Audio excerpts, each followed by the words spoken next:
के हवाले से अब हम बात करेंगे। कर्फ्यू को इतने दिन गुजर चुके हैं लेकिन सूरत हाल में बेहतरी आती हुई अभी सॉरी टू से दिखाई नहीं दे रही है। हम भी बार बार बात करते हैं कश्मीर बनेगा पाकिस्तान। सिर्फ ये मोहब्बत एक तरफ से नहीं है, वन साइडेड नहीं है, वहाँ से भी अब देखिए इतनी मोहब्बत है कि जब भी कोई शहीद होता है तो पाकिस्तानी परचम में लिपट कर शहीद होता है और उसको दफनाया जाता है पाकिस्तानी परचम में लपेट कर। इससे बड़ी मोहब्बत का सबूत और क्या हो। लेकिन क्या वजह है कि हम कश्मीर को आज़ाद होता हुआ नहीं देख पा रहे? सॉरी टू से।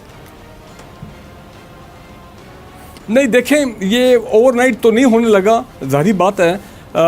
लेकिन इसमें आप देखें कि बेशक 215 दिन का इंडियन ऑक्यूपाइड कश्मीर में अब लॉकडाउन हो गया और कर्फ्यू, ये तमाम चीज़ें वहाँ पे life is at a stand still. और वो इनके जो खुफिया मज़ालिम हैं, जो लोगों को वहाँ पे पकड़ पकड़ के यंग लोगों को डिटेंशन कैंप्स में लेके जा रहे हैं, वो तो अब कोई छुपी वो बात उस लिहाज से तो नहीं है, पूरी दुनिया को इस चीज़ का पता लग गया है। बल्कि वेस्ट अब रिपोर्ट कर रहा है कि जो डिटेंशन कैंप्स हैं इंडिया के अंदर, कहाँ कैसे कश्मीरियों को वहाँ पर लाया जा रहा है। और देखिए एक बहुत बड़ी कामयाबी अभी ये हुई है डिप्लोमेटिक महाज पे, वो क्या है कि जो लाइन ऑफ कंट्रोल के ऊपर जो पीछे गए हमारे OIC के जो डेलीगेशन आया है, जो सेक्रेटरी जनरल आए हैं, उनका एक special ambassador on Indian on Kashmir, वो उसको लीड कर रहे थे, वो भी आए वहाँ पे। और उन्होंने कितनी पॉजिटिव स्टेटमेंट दी और डायरेक्टली कंडेम किया और डिमांड किया है आर्टिकल 370 को कि वो उसको उठाया जाए।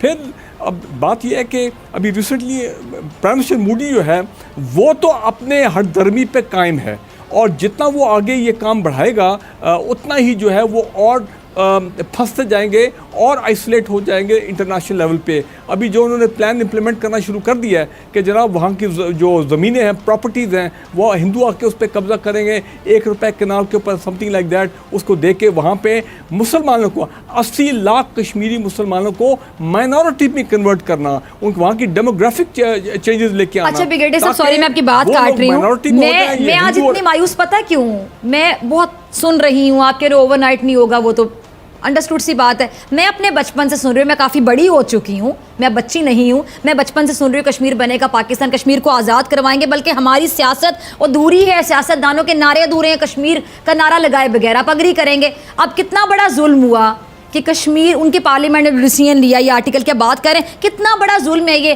ट्रंप आता है, मीडिएटर का किरदार अदा करूँगा, प्रैक्टिकली क्यों ये खामोश हैं? बड़े बड़े जो आलमी इदारे हैं, इंटरनेशनल लेवल पे बात करूं, NGOs की बात करूं, इंसानी हकूक की बात करने वाले लोगों की बात करूं, ये क्यों खामोश हैं? प्रैक्टिकली क्यों बायकॉट नहीं किया जाता इंडिया से? तिजारत का बायकॉट किया जाए, हर तरह बायकॉट किया जाए, सिफारिशी सतह पे बायकॉट किया जाए, क्यों खामोश हैं सब? देखें, वो आपकी बात बिल्कुल जायज़ है, आप जो कह रही है। यूनाइटेड नेशन के सेक्रेटरी जनरल ने भी आके, आपने देखे उन्होंने कितना पहली मरतबा ओपनली कंडेम किया इंडिया को, ये तमाम जो कुछ इंडियन ऑक्यूपाइड कश्मीर में हो रहा है, जो इंडिया के अंदर भी हो रहा है, यूनाइटेड नेशन सिक्योरिटी काउंसिल की मीटिंग वगैरह वगैरह इंटरनेशनल।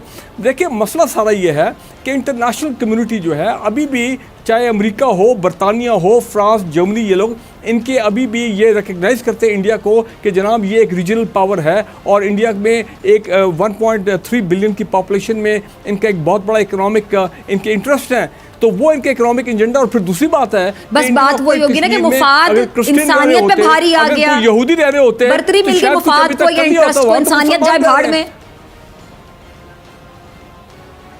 आपकी देखिए ये बात सही है, इसलिए हम ये कहते हैं कि हमें थ्रू आउट इस पे जो मोमेंटम है कश्मीर कॉज के लिए उसको मेंटेन रखना है। और मैं आज फिर बात दोहरा रहा हूँ कि अगर OIC इंडियन कश्मीर के ऊपर एक अपना एक स्पेशल एम्बेसडर कायम कर सकता है, पाकिस्तान ने अभी तक क्यों नहीं किया है? क्योंकि हर वक्त हर मरतबा तो प्राइम मिनिस्टर पाकिस्तान तो बाहर नहीं जा सकते, फॉरेन मिनिस्टर ठीक है वो जाते हैं, लेकिन हमें we need a full time ambassador on Kashmir जो कि पूरी दुनिया में जाएँ और ये मोमेंटम मेंटेन किया जाए।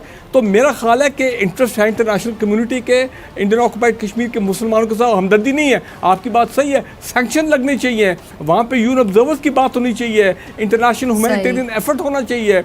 लेकिन वो जो 5 महीने पहले वाली सूरत हाल थी, अब पूरी दुनिया उनको कम से कम कंडेम कर रही है, ओपनली कंडेम कर रही है। BBC की रिपोर्ट्स आ रही हैं और वेस्टर्न मीडिया की रिपोर्ट्स आ रही हैं, तो उसमें तो मैं समझता हूँ प्राइम मिनिस्टर मोदी बड़ा सख्त आइसोलेशन में चला गया है, उनके अपने इकोनॉमिक हालात जो है ख़राब हो रहे हैं। और अब आप इंडियन ऑक्यूपाइड कश्मीर को अकेला ना देखें, अब मामला इंडिया के मुसलमानों को सामने आ गया है। एक तरफ कश्मीर का आर्टिकल 370 और 35A है, और दूसरा जो सिटीजन अमेंडमेंट एक्ट है और NCR है वो दूसरी तरफ है। ठीक है, तो ठीक लिहाजा है। It is not only the Muslims of Indian occupied Kashmir, it is now also the Muslims of Muslim India. India बिल्कुल वो सफ़र कर रहे हैं, इंडिया के मुस्लमान भी सफ़र कर रहे हैं, बिल्कुल।